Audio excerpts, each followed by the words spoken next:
Jadi untuk moms yang sedang hamil, khususnya di trimester kedua dan yang ketiga, itu moms sudah bisa merasakan adanya ketuban yang merembes. Itulah saat yang moms harus pastikan bahwa kalau misalnya pakaian dalam moms itu sering basah, nah ini moms juga harus tahu nih, ini penyebabnya dari ketuban rembes, atau dari pipis, atau bahkan keputihan. Nah, penyebab paling sering dari ketuban yang merembes ini adalah infeksi. Ya, infeksi itu bisa berbagai macam, mau infeksi dari gigi, infeksi pernapasan, batuk pilek, bahkan bisa sampai dengan infeksi di area reproduksinya. Jadi kalau misalnya infeksi di misfinya, misalnya paling gampang adalah keputihan.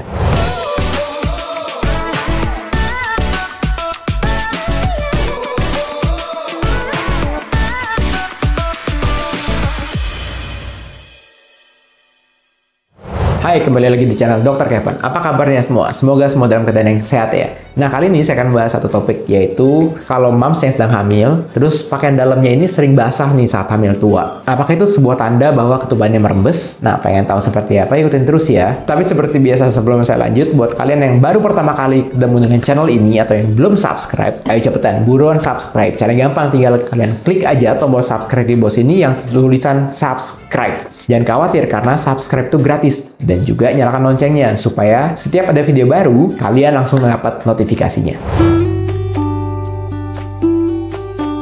Jadi untuk moms yang sedang hamil, khususnya di trimester kedua dan yang ketiga, itu moms sudah bisa merasakan adanya ketuban yang merembes. Itulah saat yang moms harus pastikan bahwa kalau misalnya pakaian dalam moms itu sering basah, nah ini moms juga harus tahu nih, ini penyebabnya dari ketuban rembes, atau dari pipis, atau bahkan keputihan.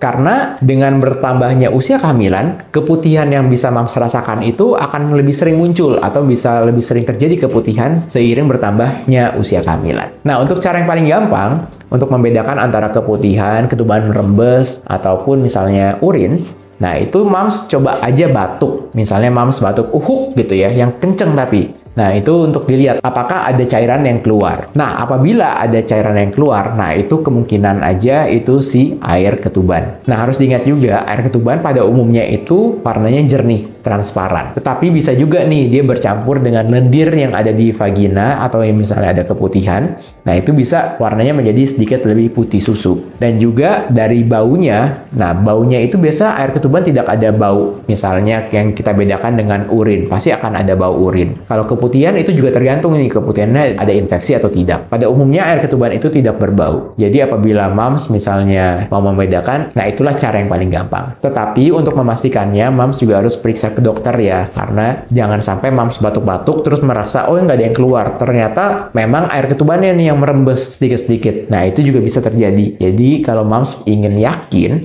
nah sebaiknya periksa ke dokter kandungan ya.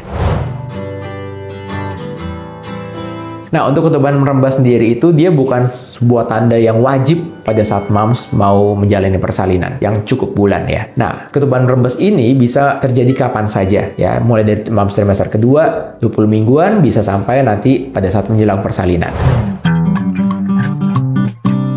Nah, seperti tadi, jadi ketuban rembes ini bukan suatu tanda bahwa moms mau menjelang persalinan. Bisa aja tanpa kontraksi, totonya ada ketuban yang merembes. Nah, jadi itu moms harus lihat lagi nih, dari usia kehamilan moms. Jadi, moms juga harus kontrol kehamilan secara teratur ya. Jadi, kita penata laksanaannya itu akan berbeda-beda di usia kehamilan. Misalnya, usia kehamilan di bawah 34 minggu. Nah, itu masih bisa tuh kita periksa dulu seberapa banyak ketuban yang masih tersisa. Jadi, apakah masih bisa ditahan atau tidak. Beda misalnya dengan moms hamil sudah menjelang persalinan. Misalnya udah di 36 minggu lebih atau 37 minggu, jadi sekitar 9 bulan ya. Nah, kalau udah 9 bulan ya tentu kita harus bisa segera lahirkan kalau misalnya memang ada ketuban yang merembes dan sudah tidak ada lagi nih ketuban di dalam. Pilihannya harus memang segera dilahirkan babynya.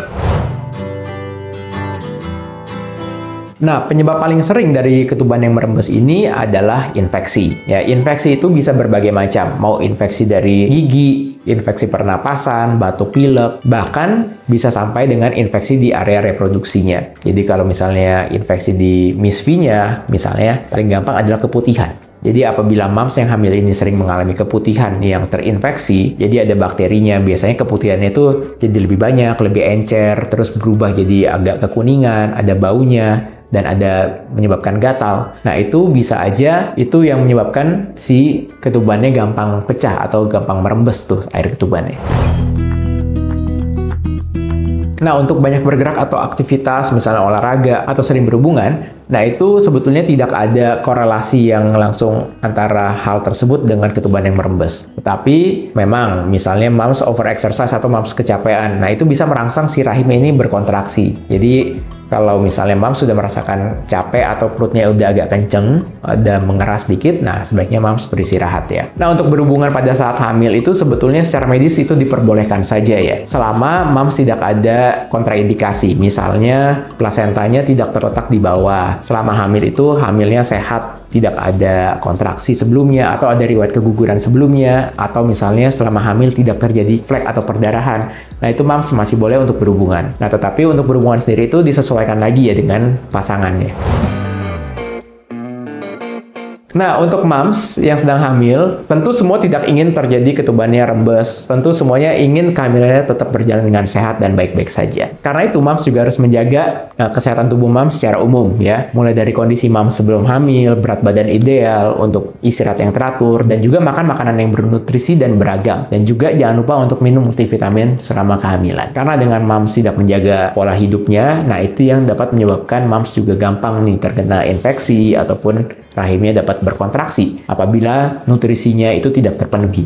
Oke, sekian dulu konten Dr. Kevin kali ini. Jangan lupa untuk dukung terus channel ini dengan cara klik tombol like, komen, subscribe, serta share video ini ke semua sosial media kamu supaya video ini dapat tersebar luas dan bermanfaat. Saya Dr. Kevin, until tomorrow and stay healthy.